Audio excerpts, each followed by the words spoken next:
Today's video is an interview I did with Helen Collins. So Helen is an experienced strength and conditioning coach and sports scientist, and she's currently finishing up her PhD at the University of Dundee, where she's also a lecturer now. Helen worked with athletes in elite sport for many years, but now she's found a different passion, which is the focal point of today's conversation.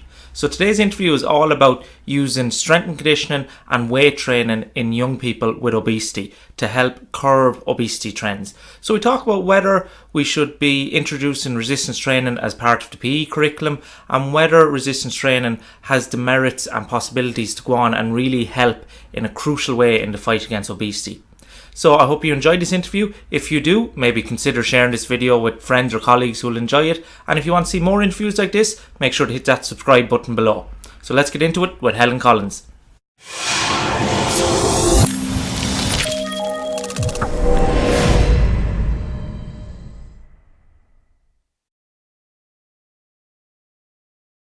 This evening I am joined by Helen Collins of Dundee University. So it's a pleasure to have you on this evening, Helen. Hello, nice to meet you. So a lot of listeners may not be familiar with your background or the work you're currently doing up at Dundee. So if you'd like to frame the conversation for us by kind of talk about your career path to date and then your main areas of research focus. Yeah, so originally I very much started out in performance sport as an exercise physiologist. And for many years, that was my focus, working in that area. And then I kind of moved more into the strength and conditioning side of things, still in performance sport, but then got a little bit interested and intrigued in the youth side of things and then also in the health side of things. So I'd heard some talks on it and just the benefits that strength training can have for children that weren't athletes, and more benefits that they can gain from a health perspective. And so then decided at that point I'd like to do a PhD in that area, so that became kind of like my new passion. So basically took quite a big change of direction to go from performance sport to youths, and then youths into inactive youths and overweight youths. So it's taken me on a fair journey, but eventually now I'm kind of found, I think, what my real passion is, which is great. So my main research area at the minute is looking at resistance training in children, but very much from a health perspective rather than performance.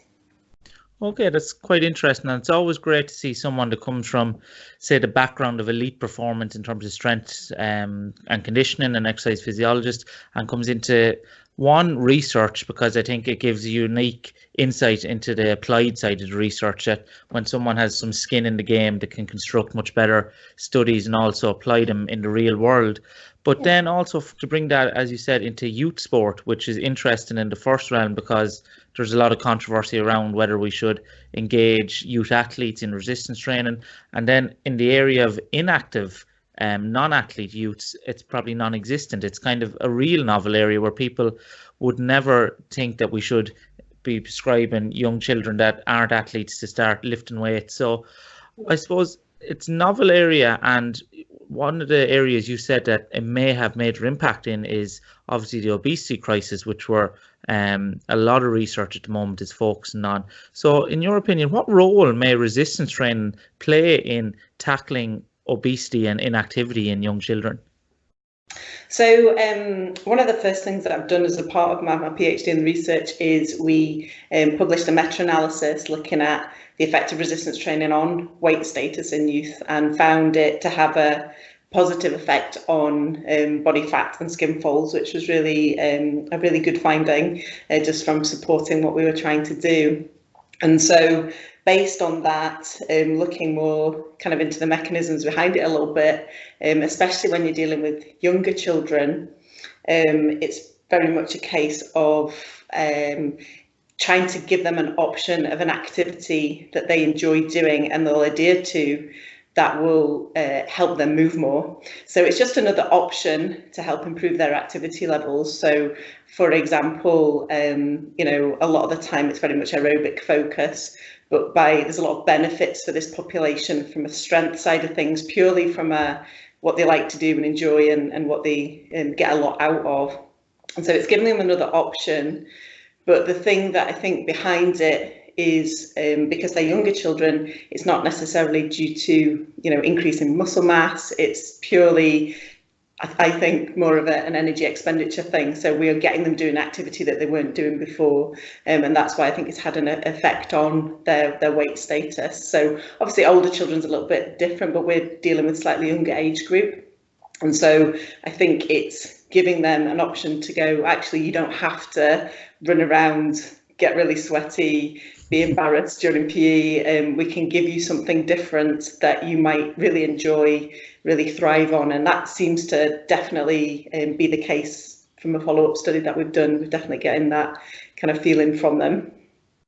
And then would that suggest to you that maybe, as you said, not all children are into kind of their team sports or their ball sports and racket sports, that it gives them another outlet to just increase physical activity? And from that, would we expect then that to lead to greater participation, firstly in sport and physical activity as a child, and that to carry on through adolescence and into adulthood? Yeah, I mean, that's my bigger research question, is to see whether or not we can use resistance training as a strategy to increase physical activity levels. That's the kind of bigger picture. And there's lots of reasons behind that. But you're right, as in, it doesn't, a lot of the kids that come along to our programme aren't interested in sport. And we're saying, OK, we'll give you an option, but possibly by improving, their confidence, their movement skills, looking at their weight, then that might encourage them to go, actually, maybe I would like to try a sport or a different activity, and just start to gain their confidence to do more stuff. So we're not saying it's a definite route into sport, but it could give them more of an option to maybe try or want to try, or just other activities. So we're definitely finding, just from the feedback from the kids, some of them have actually said, I felt more confident to try new activities, which was really, really good to hear that. So yeah, I think they might continue lifting weights and they might continue doing this, but longer term, I'm hoping there'll be other benefits that might lead them into other things as well. And what I'm thinking now, and again, there's probably no empirical data upon it and you didn't look at it, but subjectively from the feedback you're getting and from what you're observing in the field, does there seem to be certain cohorts or certain types of children that really respond best to resistance training? As in, is it the ones that already maybe engage in some sport and they like physical activity, or do you see kind of the more quiet, reserved children that haven't engaged in other sports really responding and taking it up, which, if said from the parents' perspective, might be just they have an acceptance, oh, my child isn't sporty, it's not their thing, and then all of a sudden you just introduce them to a new modality that you've never been exposed to, and then they take to it? Yeah, definitely that. The children that we find respond best are the ones that aren't sporty, and we have a lot of parents saying we've taken them to every activity going, they've not stuck to it, but they've really stuck to this, because the adherence is really high for this, and they seem to really enjoy it and want to keep coming back.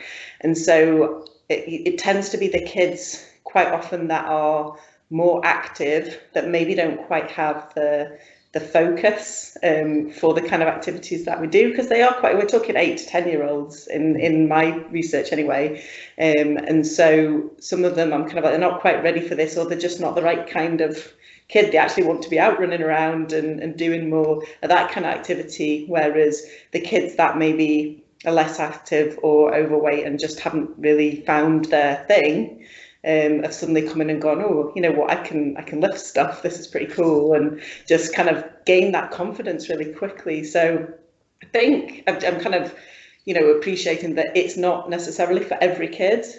Some of them it's great for, and they really want to be a part of it, but some come along and it's they want to be doing other things, which is totally fine. We'll send them off and do some other different kind of activity.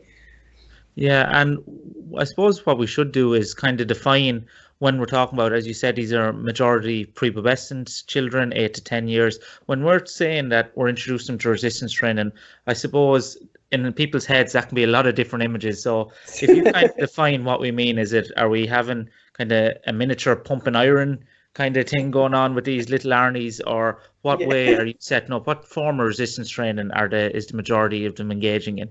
Yeah, I mean, this has been quite a learning process for me, and initially we started off a lot more kind of body weight based, quite simple, more movement type of activity. And then we realized actually with this group, particularly because they are overweight, they find some of that very challenging because obviously they've got to manage their own body mass.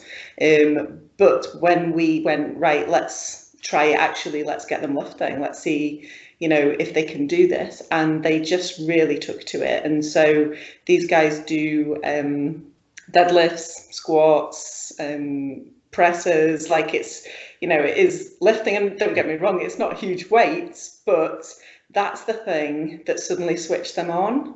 So, you know, if we realised kind of quickly that a lot of the bodyweight stuff was really hard and they weren't getting a lot of satisfaction from that and that feeling of achievement, whereas some of them just took to deadlifts. They all love deadlifts. And so I was like, you know, this is great. So I'm not scared of saying, you know, it does include weights. It doesn't necessarily have to. Obviously, resistance training can be a lot broader than that. But for these kids, that's what we found has really worked for them. And the reason why they like to come is they say we like to be out of school at the university and come into this facility because it's got platforms and weights, and that's really cool. So definitely there's something in the whole lifting thing they really liked. And I guess just to give a little bit of an example, we tried to do more of a movement-based program for those that we didn't think were quite mature enough, mentally mature enough to lift.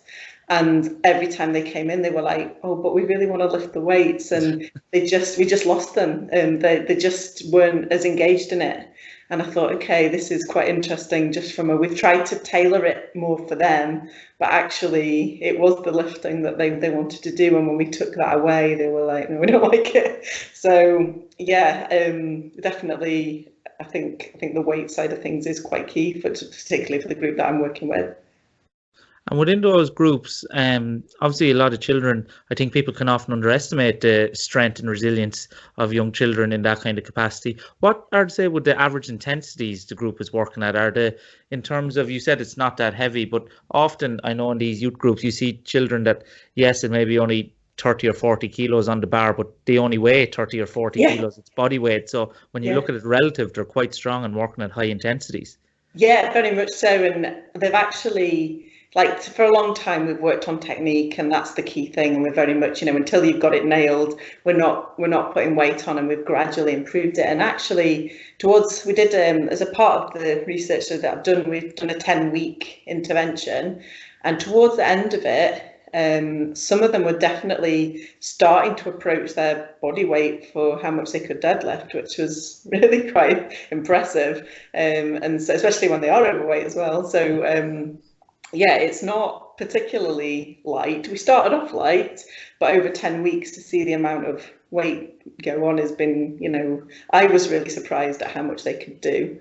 And so, yeah, but it's all, you know, as soon as technique starts to break down, then, you know, that's it. That's the absolute key, you know, bit from obviously a safety point of view, and just making sure that they're, you know, in control of what they're doing and stuff. But yeah, so it's not easy.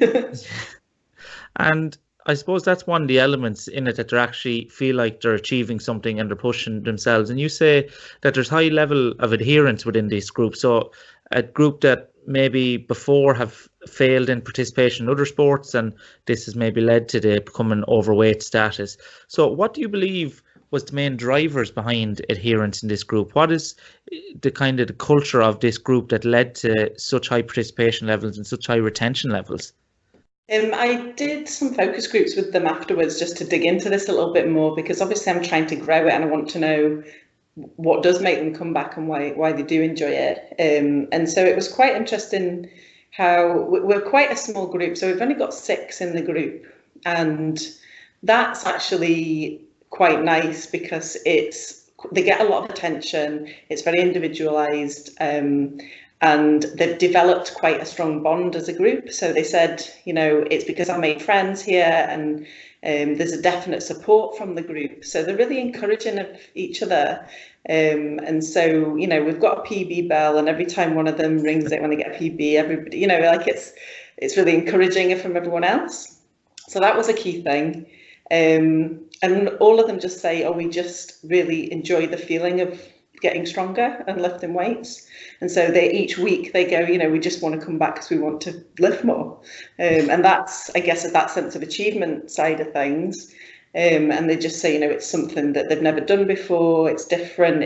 One of them said, actually, when you go and play sport, you go and play that sport. But this is, that it's progressive, it's different. It's something that they feel like you can really see the improvements. Mm. Whereas you maybe don't get that obvious improvement in some sports, possibly. So, you're seeing the numbers go up on the bar. It's quite straightforward that they're getting stronger. So that's, I guess, really motivating for them.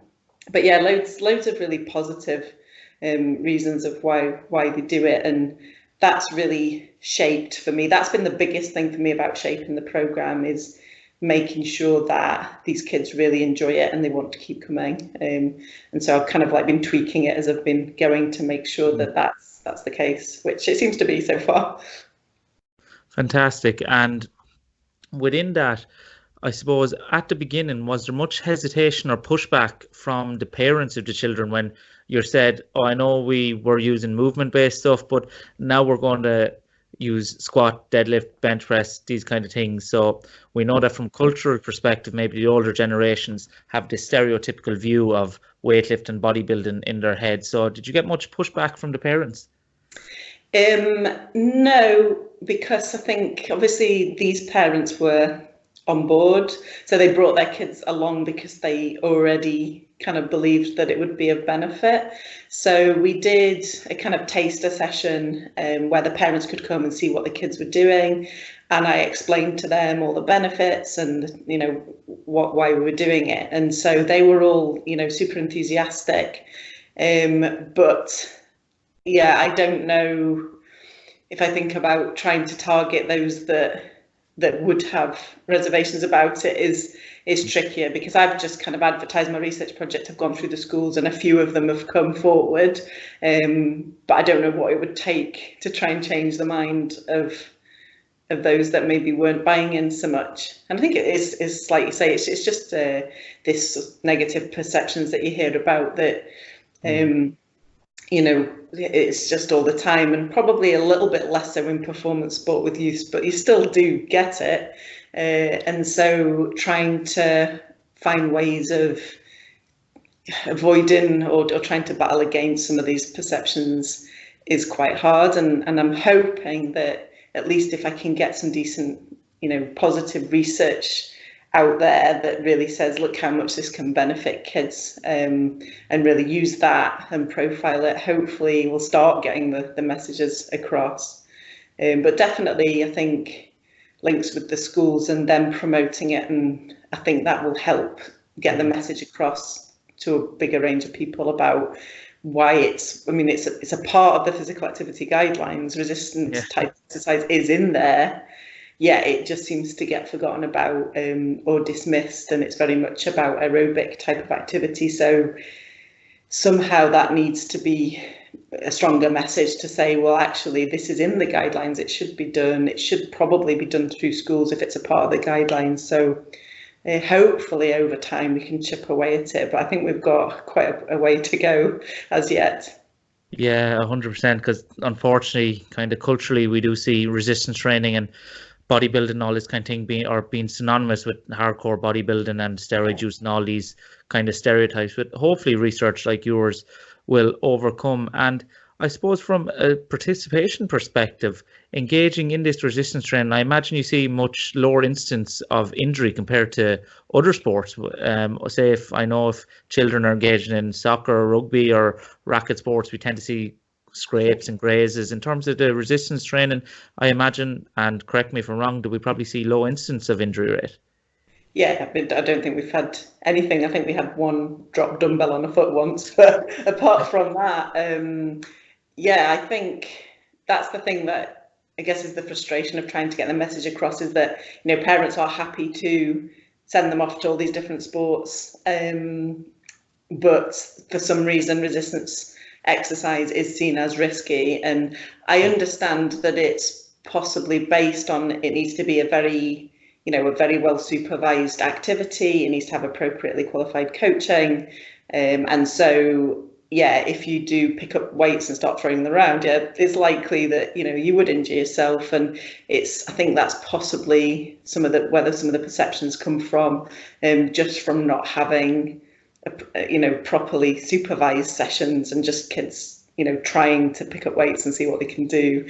So, yeah, I think it's important that when we start promoting the kind of sessions that we do, that it really needs to be the appropriately qualified coaches. And definitely, I mean, I've heard quite a few times of saying about when we're looking at the top coaches, the top SNC coaches in the country, and they end up working at this very tiny little elite level, but it's these best coaches that we need working at this level, with the kids, because it's a different skill set. Actually, it's a totally different challenge for me from working in sport to kids. But I think I've come on a lot as a coach because of working with this group has challenged me quite a lot, but in a really rewarding way. And what would you say were some of the major differences or challenges you saw from that coaching an elite setting to all of a sudden overweight 8 to 10-year-olds who have never touched a weight in their life? What were, as a coach, what were the big barriers you had to overcome there? I would say, actually, in some respects, this group is a bit easier to coach. I think the challenges that I've faced working in youth sport is getting the engagement in it sometimes has been challenging, because they are so, wanting to do their sport, to actually get them to do additional things that they don't necessarily enjoy, and trying to get that buy-in sometimes is harder. Whereas for these kids, they want to come because it's an activity that they're doing. They're not doing it to be an athlete, or they don't have a specific goal. They're literally coming to lift because they enjoy lifting. So you get that engagement very quickly from them. And if they don't, they just won't come back. So it's a bit different to sometimes in sport. If some of them don't want to be there, then that gives different challenges. But I also think, from a coaching point of view, because they're maybe not as physically able, you've got to really tone down the amount of coaching that you do. So not over coaching everything technically all the time, and just trying to keep it really straightforward for them. So I think that's maybe something that I've learned from, I've probably been more technical minded working with more athletic kids. And then with this group, I've realised very quickly that they're just switching off, because it's not what it is about. It's about being fun, and they've got to learn, but letting them kind of get on with it a little bit. So definitely, it's just a different style of coaching a little bit, I would say, but I wouldn't say harder or easier, just different. And you've highlighted the importance of high-level coaches, expert-level coaches needed within this domain. And that presents maybe a barrier to what we said is very important. We need to get resistance training out into the mainstream. And anyone thinking is probably saying, well, we should add it to the PE curriculum, or should be mandatory within schools. But within schools, we know we don't really have that many high-level coaches, and we certainly don't have enough to man every PE class within the country. So what would your stance be on the argument that resistance training should become part of the PE curriculum? I think, as I said before, because it is a part of the guidelines, I think it should be in there, but probably in a broader sense. So one thing that I think the danger is of possibly giving teachers kind of like a bit more of a responsibility than what they're able to do. So, for example, the reason why we've got a specialist program is because we are UKSA accredited SNC coaches, and that is why the parents trust us, and that's why we believe in what we're doing is appropriate. But if we then say, okay, it's fine that the teachers can do this, then that kind of undermines our skill set. But I think that's because we're doing very specific strength-based exercise. But I think, you know, we've been into the schools and done much more general movement-based. We've taken broomsticks, we've done body weight.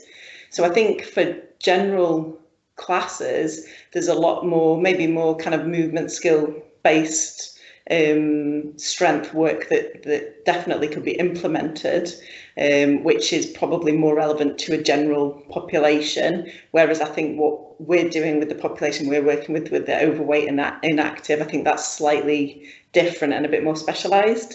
So I definitely think it needs to be in there, but the format, I think, because, you know, you've got equipment issues, you've got, you know, training issues, but I think there could be something developed that is suitable for a teacher to deliver. Okay, and outside of the schools, or maybe another avenue within the schools, if you were to see resistance training get to the mainstream, what do you think are the best delivery methods? What would it look like on the ground at a practical level if it were to be implemented on the wide scale? I mean, I think, again, because you've got limitations with things like equipment, and I would say when we went into the school to do the taster sessions, and we did a whole range of different activities, but they were challenging from a body weight perspective. But then because we did the broomsticks and we did things like overhead squats and we did animal walks and we did a mixture of things, and I think that kind of thing we could probably, you know, the teachers probably are doing some of it already, which is great. But they were really keen to say, could you come in and teach us how to teach some of this stuff? And so I don't see it being a really, you know, complicated program. I think it's more about getting the kids moving, but just being more body aware and developing their movement skills and, you know, some strength along the way, but not, you know, massive focus on strength. But yeah, I think it just needs to be simple enough that, you know, they can just take it and run with it and the kids enjoy it. But one of the things I definitely noticed was when we went in, you know, we had a couple of kids that were like, it's PE, I haven't got my kit or whatever. And I was like, doesn't matter, you're still doing it. You know, they're not getting sweaty, they don't actually really need to change. And all of the kids did it and they all really enjoyed it. And so the ones that maybe would try and get off PE before had a go, which was really good, because I thought it's just a different type of activity. It's no competitive element. You know, it was just more kind of games and things like that was really, I think it engaged the kids quite a lot. So I think that type of activity actually could really get kids more engaged in PE without it always being sport. And one of the things I definitely thought was a barrier that we face is when I went into the school, even the teacher said, right, kids, now Helen's here to take you for sports. And I thought, it's not sports. Like, I think they just call PE sports already. And I'm kind of like, okay, we need to try and get away from that. So I think we've got, again, more barriers that we need to try and break down to kind of try and get this kind of thing into school so that kids are more active as opposed to necessarily turning into athletes.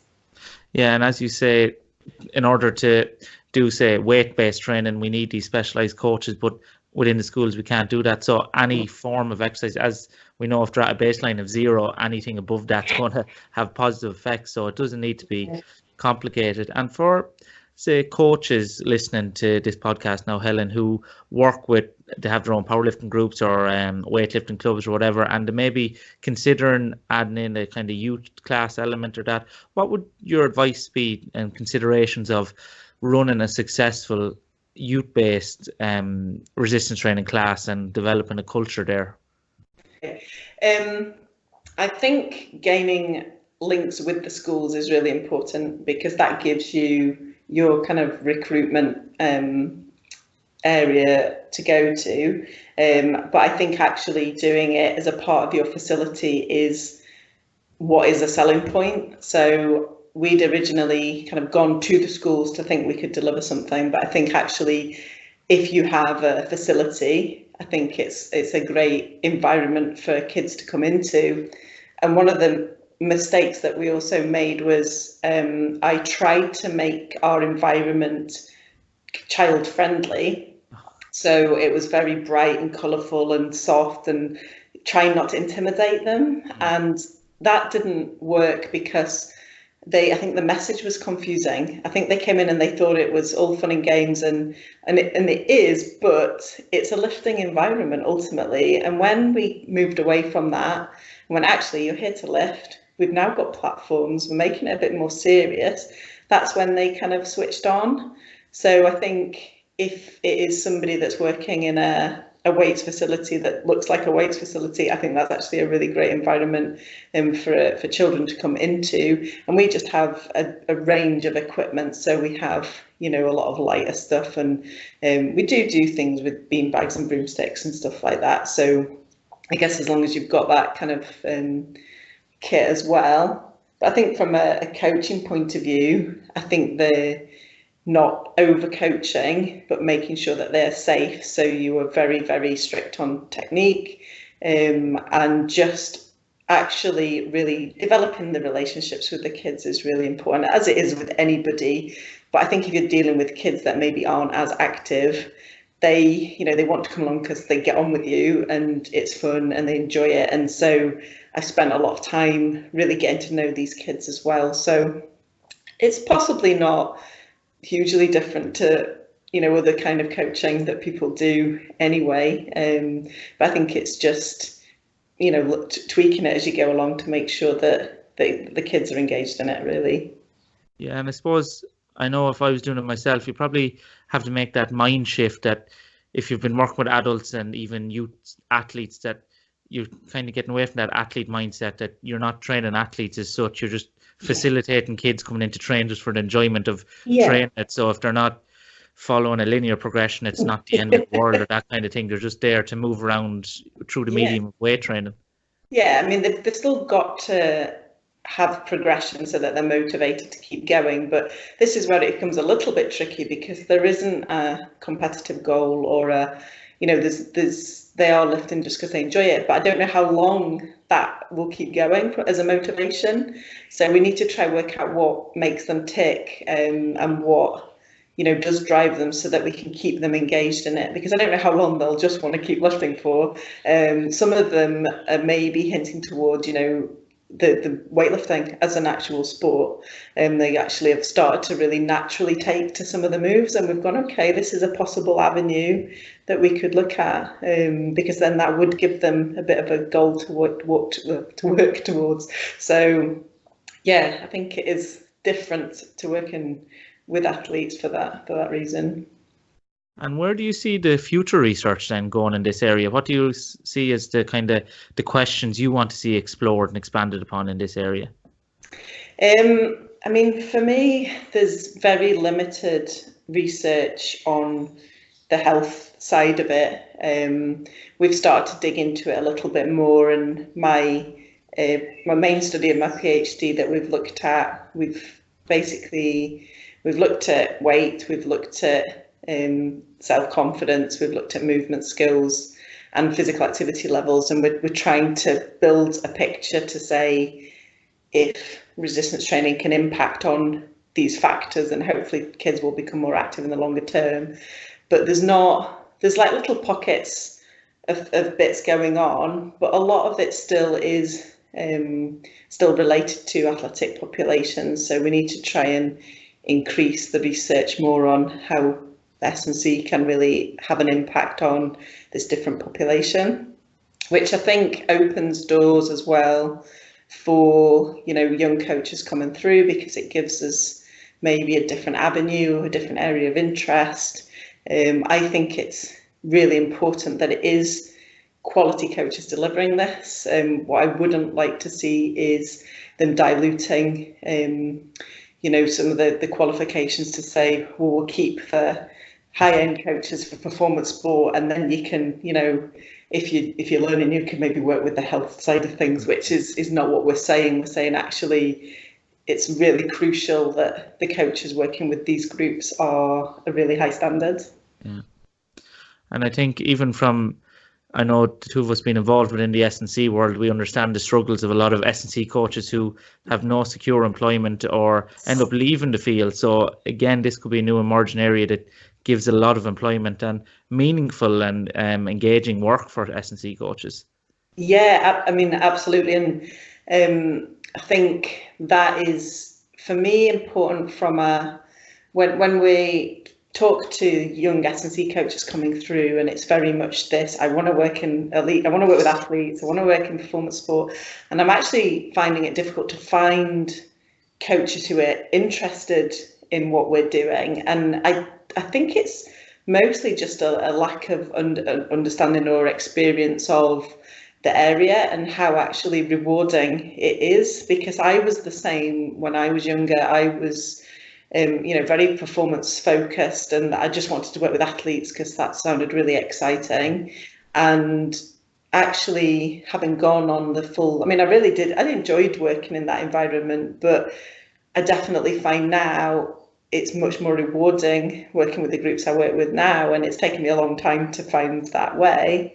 So I think if we can start really promoting this to up and coming coaches as an area of interest, it might be that it's not that they're not interested, they maybe just don't know it exists. And so I think it's something that really needs to be pushed a bit more, that, when you look at UKSCA, for example, as an organisation, there's a huge focus on performance sport, and we're trying really hard to try and see, well, actually there's more going on and it's a bit broader than that, and can we promote that a bit more through the organisation?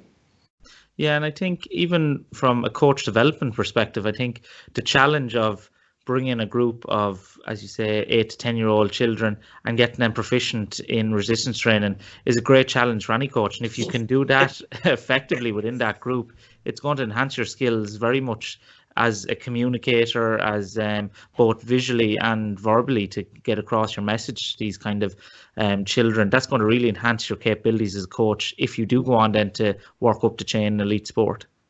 Yeah, I think it's a great opportunity, and I've obviously gone the other way around and started with the sport, but I think my ability as a coach has improved a lot more since working with this group for like say those reasons. And I think as a learning experience, I think it's a great thing for coaches to do and get involved with. And obviously I'm working with kids, but there are so many other populations that aren't athletes that would really be rewarding. So you've got more kind of clinical populations, or even the elderly, and those groups can be, really rewarding to work with, because it's actually having a massive impact on their lives and their quality of life. Which, when you see that happening, like some of the feedback I've had from the kids just about, how, one boy, when we started off, he couldn't control his body weight enough to even do a lunge. He was too heavy to do that. And now he said, I managed to actually be able to run around, and I feel like I'm much stronger to be able to do that, and so I'm doing more. And that kind of stuff for me is great, because you're having an actual impact on his day-to-day life, which, it's great when you can have that kind of impact on kids. Yeah, I 100% agree with you. Having straddled both kind of clinical and elite sport levels myself, there's a big difference between helping people achieve a cup or a medal at the end of the journey, or actually improving someone's quality of life day to day and improving their health can be very, very rewarding. And I suppose that brings us kind of towards the end of the conversation, Helen, and a lot of insight there for coaches and listeners into implementing this and the importance of implementing resistance training in youths. So we'll look forward to those publications coming out subsequently from your group and from you personally. And before I ask you the final question, if people are looking to read some of your work or to follow you personally, where's the best places to reach you? Probably Twitter is a good place to start.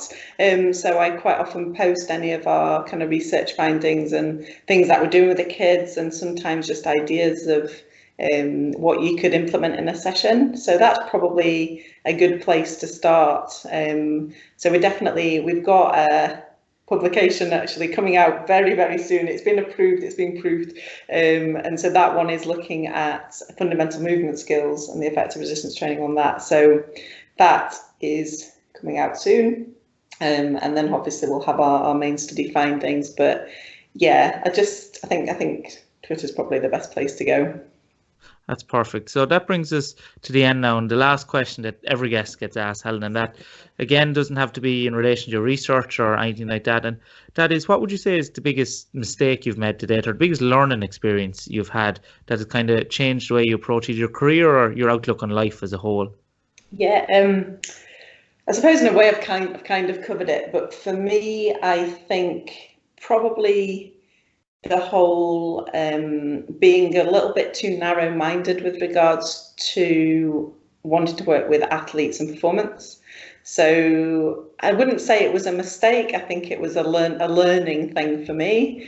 I think that I was so focused on that, and I was kind of like, oh, I don't want to work on the health side of things. I'm just not interested. It's just not cool enough. And working with athletes is really what I aspire to do.